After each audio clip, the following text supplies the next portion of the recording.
Hi everyone, Dennis Foley from Acoustic Fields. We had the opportunity a few months ago to install our piano platform at the Salk Institute in San Diego. They have a lot of concerts there with a grand piano, and they weren't happy with the sound quality.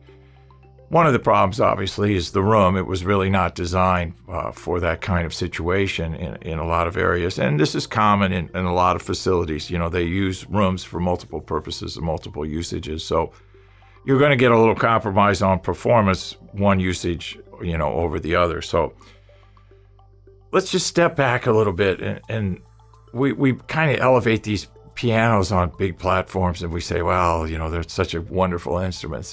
But really, it's just a big speaker. That's all a piano is. It's just a big, big, big speaker.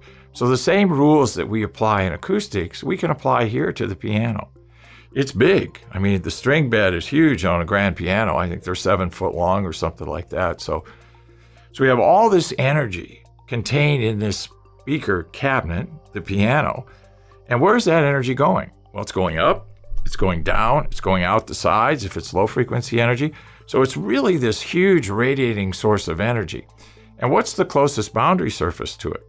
The floor.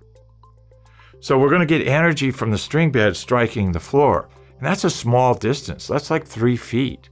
So we're going to have all the, you know, speaker boundary, so to speak, interference effects going on in that 3 feet, bouncing back up through the piano, confusing and muddling the sound that's being radiated from the piano from the tops and the sides. So we want to reduce that. Okay, so first thing we can do to reduce that is elevate, get some more distance.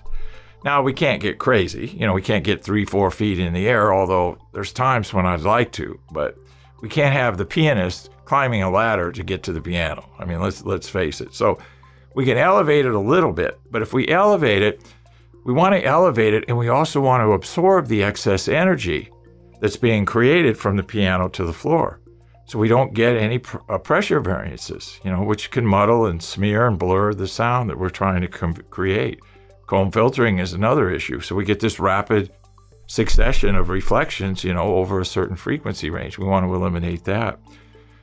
And in a platform, we can elevate and we can absorb at the same time. So it really accomplishes 2 purposes. And that's the beauty of our piano platform, our drum platform. And from physics, we know that to absorb the most energy, you want to put the absorption technology as close to the source as you can. Well, you can't get much closer to a piano than sitting on a platform, right? Because, I mean, you're as close as you can really get to it. So that's the goal.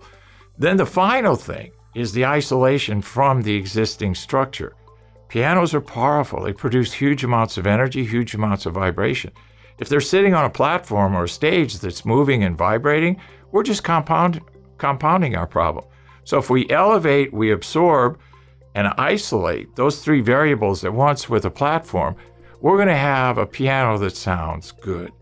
Now, once the energy is released into the room, that's a whole separate issue. But if we can get the source nice and tight and clean to begin with, you know, then we're on our way to achieving some good quality sound.